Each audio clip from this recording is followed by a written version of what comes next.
Hello বন্ধুরা, আপনারা যদি ভারতের ক্রিকেটার দলকে মন থেকে পছন্দ করে থাকেন এবং বিরাট কোহলি এবং রোহিত শর্মাকে বিধ্বংস খেলোয়াড় হিসেবে জানেন, তো অবশ্যই একটা লাইক করবেন।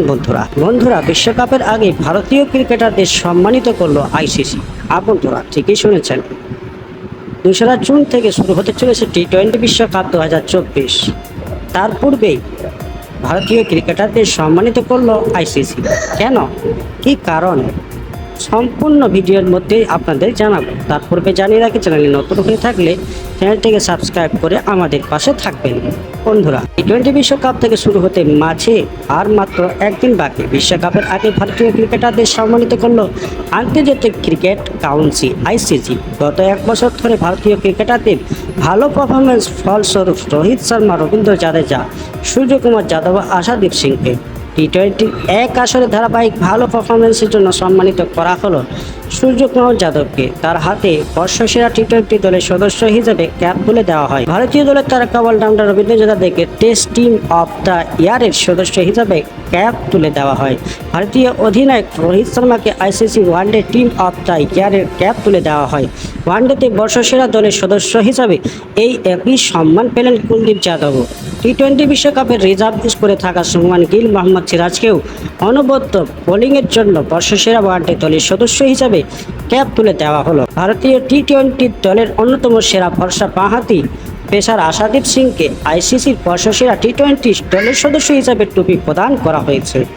বন্ধুরা, খবর এই পর্যন্ত। নেক্সট খবর পাওয়ার জন্য চ্যানেলটিকে সাবস্ক্রাইব করে রাখবেন। ধন্যবাদ।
আসল ব্যাপার হচ্ছে যে ডিভোর্সের পর তিনি 70% মালিকানার আপত্তি করেছেন, সম্পত্তির ভাগ নেবেন বলেছেন। ডিভোর্সের পর তিনি 70% পেয়েছেন বলে জানা গিয়েছে।